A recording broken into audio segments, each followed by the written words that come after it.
Good afternoon, ladies and gentlemen, and diplomats, engineers, friends. Thank you for coming today to this very exciting seminar we have on how to extend the new Silk Road to Middle East and Africa. As many of you know, we have produced from the Executive Intelligence Reviews this quite fantastic report, The New Silk Road Becomes the World Land Bridge, which right now, as we will be discussing later, is being circulated around the globe as a blueprint of what the world can and should become instead of going into chaos and war. But before we get into that, and as a proper introduction to our seminar, which, as some people might know, the Executive Intelligence Review, know it from our intelligence report on what's really going on in the world, the real discussion of the future, and not just the gossip you get in the normal press. And then, of course, the Schiller Institute, of whom I'm the chairman here in Denmark.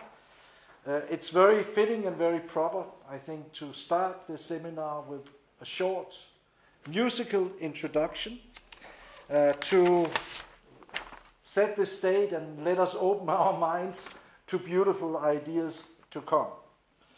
And we have the great privilege of having a Swedish soprano and good friend of the Schiller Institute, Leena Malkki, who will first sing a song, a lied by Schubert, Fischerweise, and secondly will perform Ritorna Vincitor from Verdi's opera Aida, who, as you will see, somehow is also very appropriate because the opera Aida was written by Giuseppe Verdi especially for Egypt, and especially as a consequence of Egypt at the time in 1869 opening the Suez Channel, and at the same time, therefore, the Khedive of Egypt decided there should also be built a big opera house in Cairo,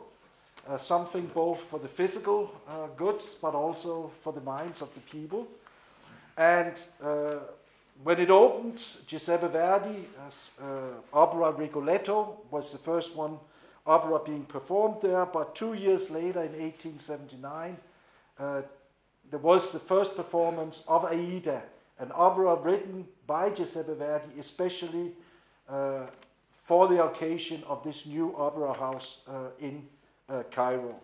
And where, as you will see when Leena performs it, that this is Aida, who is an Ethiopian princess who is being caught, coming to Egypt, being taken prisoner, and then suddenly is caught into a conflict between the man she loves, who is the general of the Egyptian army, and her father and her native country, Ethiopia, since the two countries are in war. So first we will have here Leena Malkki, and also accompanied by, from Poland, but playing here in the Musical Conservatory, Dominik Wischan.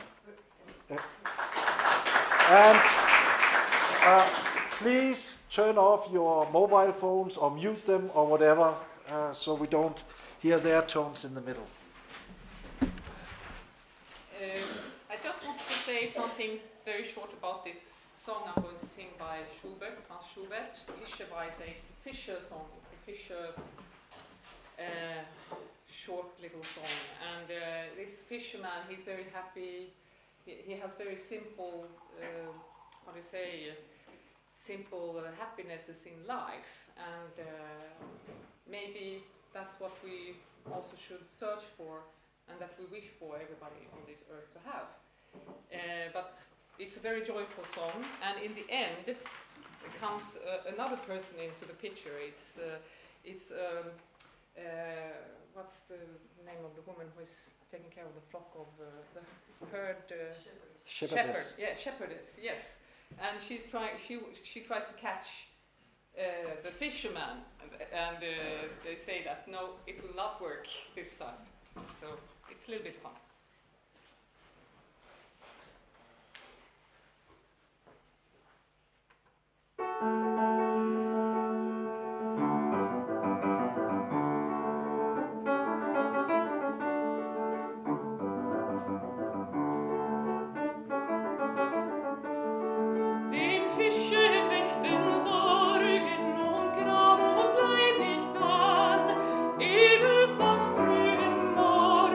Mit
So after this passionate and moving experience, we are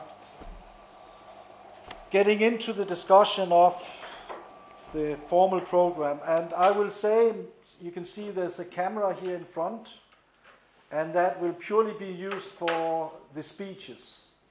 And then once we've had the speeches, then we will turn off the camera. So if people feel compelled to participate in the discussion, it will not be on record. But we will record the speeches and the presentations themselves in order to facilitate the discussion for those who wanted to be here today but unfortunately could not. And Peter right now is setting up a hookup here to, I guess, Gillesberg, Virginia, with Helga Sepp-LaRouche. Unfortunately, she could not be here in person today. She has been here in Copenhagen before, as some of you already knows. But we are extremely happy to be able to have her anyway, but via Skype or via record. And I just want to check if Helga can actually hear us. Peter, because she can't. How about using a microphone? We can hear you. Helga, can you hear us here? Yes, I can hear you. And we hear you loud and clear. Very good. So, can you see me? Yes, beautiful picture in front of a gigantic microphone,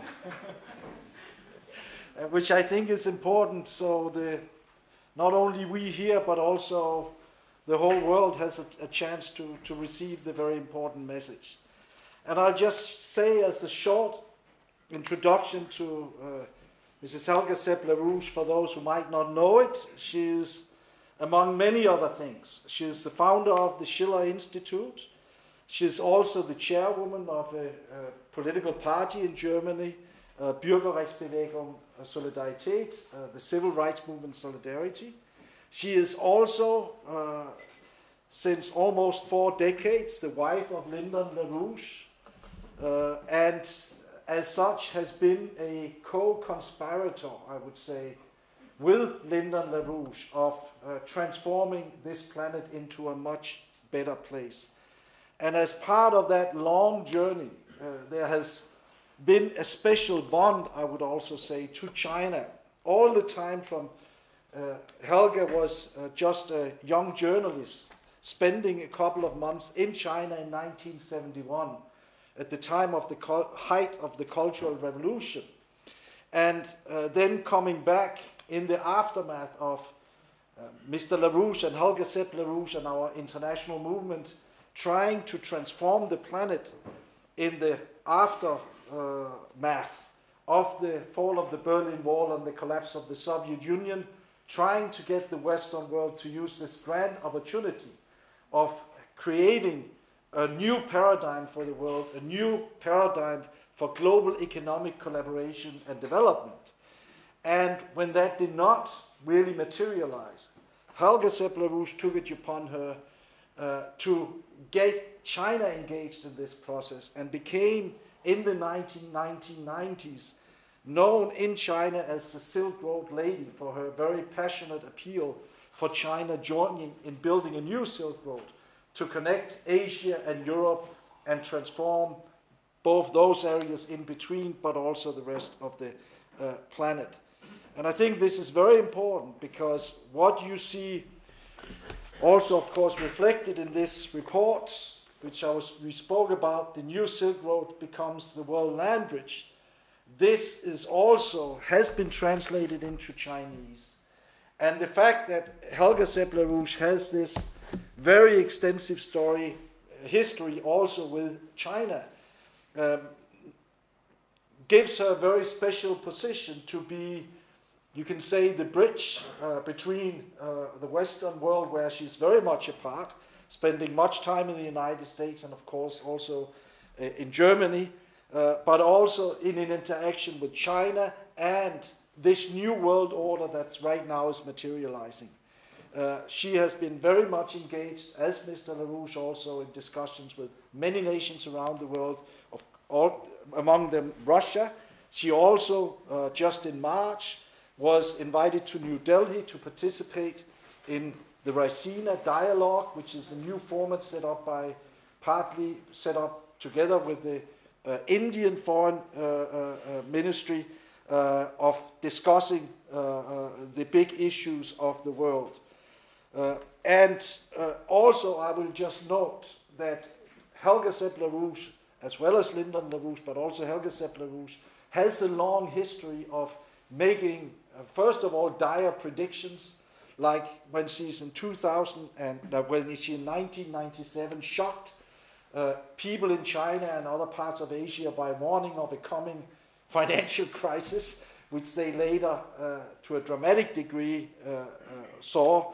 And the same again in 2007, warning about how untenable the world financial system was at that time, as well, I will say, as at the present time. But at the same time, she has been, to a large degree, also part of the process of creating this report, The New Silk Road Becomes the World Land Bridge, and defining the new ideas, the new paradigm, which is needed for the world today, and has as such been initiating a whole series of conferences in Europe, in the United States, where she has been trying to initiate a dialogue of what the new paradigm should be that can save not only Europe and the United States out of this financial turmoil, but also be the agenda for the whole world to have a much better future. So I'm very happy to be able to give the word to Helga Sepp LaRouche, and I will just say she will give a presentation. After that, we'll take, maybe if there's a few questions related to that, and then afterwards we will take a break and then continue with the rest of the program. So, Helga Sepp LaRouche.